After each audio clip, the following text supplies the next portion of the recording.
Monsieur Walter, à la technique vidéo, c'est fou, hein. 2 jours de captation de vidéo avec plein d'invités. Et là, on a un invité, Roman Gaume. Salut. Bienvenue. Merci. Bienvenue Roman, bienvenue Roman. Alors si tu permets Roman, je vais faire comme pour tous les autres invités, je vais faire une petite présentation express de Roman. On va pas faire semblant, je te connais bien, on va pas faire semblant. Roman, bonjour, tu es chanteur-guitariste bien connu des Nantais et donc je te connais bien également puisque je suis Nantais. Tu nous as déjà gratifié de nombreux albums en groupe ou en solo, des albums très souvent électriques et toujours dans la langue de Shakespeare. Alors je dis dans la langue de Shakespeare, je devrais même dire dans la langue d'Elliott Smith parce que je sais qu'au tout début, depuis très longtemps, tu es un grand fan de l'américain. Je connais pas. Du chanteur américain, bien sûr. Ton dernier disque a été un petit peu compliqué parce que ton avant-dernier, plus exactement, parce qu'il est sorti au moment où partout il y avait des bandeaux adhésifs non essentiels qui se glissaient devant les pochettes de disques dans les magasins de disques et dans les grandes surfaces. Donc tu as beaucoup souffert de cette période-là, je le sais.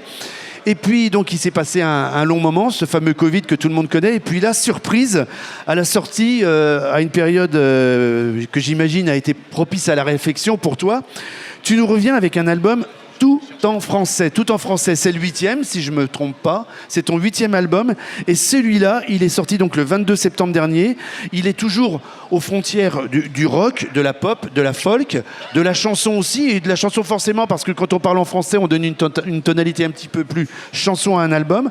Alors, tu imagines bien qu'on est curieux de savoir et on va te poser plein de questions de savoir pourquoi ce virage à 90 degrés, cet album que Laurent présente actuellement, donc ton dernier album. Et ce que je propose, c'est qu'avant qu'on te charcute et qu'on te pose plein de questions, eh bien on va écouter un petit extrait de ce nouvel album.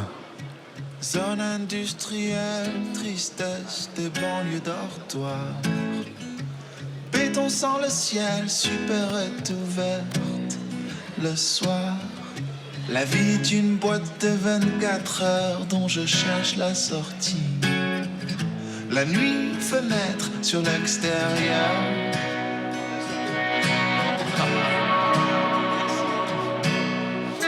Le soleil se lève à l'ouest pour les couches tard. Le soleil se lève à l'ouest pour les couches tard.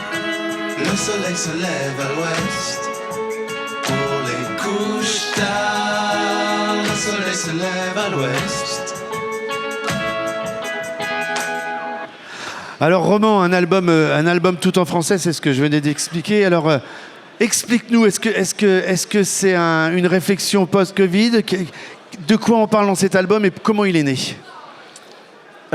C'est pas une réflexion post-Covid parce que j'avais déjà commencé à écrire des chansons avant que le Covid arrive. J'avais déjà quelques maquettes et le Covid n'a été qu'un accélérateur de particules. On peut dire que du coup j'avais vachement de temps et je pouvais le prendre et du coup je l'ai pris. Et je me suis mis ça a été le moment où je me suis convaincu qu'il fallait faire un disque en français. Au début j'étais plus, je fais des chansons, j'essaie quelque chose, un petit virage artistique, je ne le montre à pas grand monde, à mon cercle très proche. Je sais que tu as fait partie de ce cercle très proche. Lors de nos quelques soirées arrosées, tu as pu écouter mes maquettes. Voilà. Alors, qu'est-ce que t'en penses?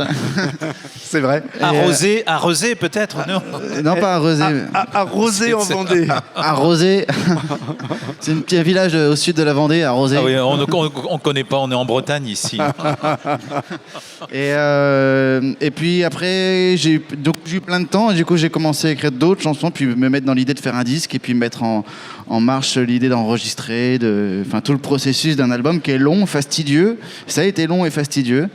Et puis voilà. Le plus long, c'est de faire le pas, de chanter en français. C'est compliqué, de chanter en français, mais de faire ce pas quand on vient d'une culture qui est très anglo-saxonne, quelque part, au niveau de la musique. Il y a une petite pudeur que tu enlèves forcément quand tu chantes en français. Maintenant, les gens, surtout ici, devant un public français qui, a priori, comprend mieux mes paroles en français qu'en anglais, sur le papier. Forcément qu'il y a quelque chose de l'ordre de la pudeur qui se passe. Les premières fois, j'étais un petit peu... Je n'étais pas vraiment très à l'aise dans mon costume, quoi. Puis petit à petit, tu prends confiance. Et puis c'est exactement le même cheminement que ça a pris en anglais. J'étais pas forcément très à l'aise de chanter en anglais au début, même si j'en comprenais pas. C'était juste chanter tout court qui posait problème. Et donc là, c'était chanter en français. Il fallait juste s'habituer, mais on s'habitue à tout finalement, et tout se travaille, tout se rôde, et c'est venu, je pense. En tout cas, maintenant, je me sens parfaitement